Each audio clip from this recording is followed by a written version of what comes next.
Let's make news at 6. सोने और चांदी के दामों में इस हफ्ते भारी गिरावट दर्ज की गई। अमेरिका, इजराइल और ईरान के बीच चल रहे संघर्ष के बावजूद निवेशकों ने सुरक्षित निवेश के रूप में डॉलर की मांग बढ़ा दी, जिससे कीमती धातुओं पर दबाव पड़ा।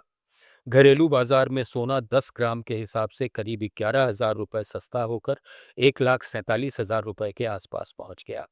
बीते हफ्ते ये 1,58,000 रुपये था। चांदी प्रति किलो 28,000 रुपये गिरकर 2,32,000 रुपये पर आ गई। वैश्विक स्तर पर मजबूत अमेरिकी डॉलर, ऊंची ब्याज दरों की उम्मीदें और तेल कीमतों में उछाल से मुद्रास्फीति की आशंकाएं बढ़ी, जिसने सोने चांदी में निवेश कम किया। इस साल जनवरी के रिकॉर्ड उच्च स्तरों से सोना अब तक करीब 29,000 रुपये और चांदी 1,53,000 रुपये सस्ती हो चुकी है, जिससे निवेशकों के लिए खरीदारी का मौका बन सकता है, लेकिन बाजार में अस्थिरता बनी हुई है। भारत में मधुमेह और मोटापे के इलाज के लिए इस्तेमाल होने वाली दवा सेमाग्लूटाइड की कीमतों में भारी गिरावट आई है। नोवो नॉर्डिक्स का पेटेंट 20 मार्च को खत्म होने के बाद भारतीय फार्मा कंपनियों ने जेनेरिक वर्जन लॉन्च कर दिए, जिससे दवा की मासिक लागत 90% तक कम हो गई। ब्रांडेड ओजेम्पिक की कीमत 8,000 से 12,000 रुपये प्रति माह थी, जबकि नेटको फार्मा का सेमनाट अब 1,290 रुपये में उपलब्ध है। ग्लेनमार्क का ग्लिपिक 1,300 रुपये में और अन्य कंपनियां जैसे सन फार्मा, डॉक्टर रेड्डीज और जाइडस भी 3,800 से 4,200 रुपये के बीच पेन डिवाइस वर्जन लॉन्च कर रही हैं। इस प्रतिस्पर्धा से लाखों मरीजों को सस्ता इलाज मिलेगा।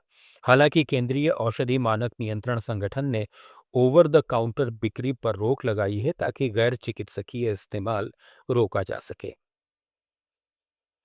केंद्र ने सूक्ष्म वित्त संस्थानों एमएफआई के बढ़ते एनपीए संकट और फंडिंग की चुनौतियों से निपटने के लिए 20,000 करोड़ रुपए की क्रेडिट गारंटी स्कीम को मंजूरी दे दी है।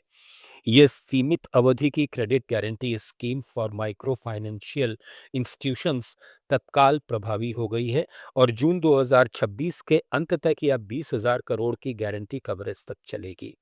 राष्ट्रीय क्रेडिट गारंटी ट्रस्टी कंपनी के तहत ये योजना बैंकों और अन्य सदस्य ऋणदाताओं को सूक्ष्म वित्त संस्थानों को दिए जाने वाले ऋणों पर 70 से 80% तक गारंटी कवर प्रदान करेगी, जिससे ऋणदाताओं का विश्वास बहाल होगा और छोटे उधारकर्ताओं, खासकर निचले आर्थिक वर्ग का क्रेडिट फ्लो सुचारू रहेगा। योजना में ब्याज दरों पर भी नियंत्रण है। एमएफआई को मिलने वाले ऋण पर ब्याज एक्सटर्नल बेंचमार्क लेंडिंग रेट या फंड कॉस्ट से अधिकतम 2% ज्यादा होगा। एमएफआई छोटे उधारकर्ताओं को अपनी औसत ब्याज दर से कम 1% कम दर पर ऋण देगी। ये कदम एमएफआई सेक्टर के लिक्विडिटी संकट को दूर करने और वित्तीय समावेशन को मजबूत करने की दिशा में महत्वपूर्ण है।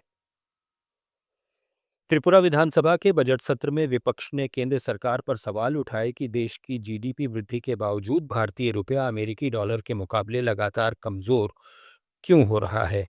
विपक्ष के नेता जितेंद्र चौधरी ने पूछा कि आर्थिक प्रगति के दावों के बीच रुपए की गिरावट क्यों जारी है और इससे आम आदमी पर पड़ने वाले असर, महंगाई और आयात पर क्या प्रभाव पड़ रहा है।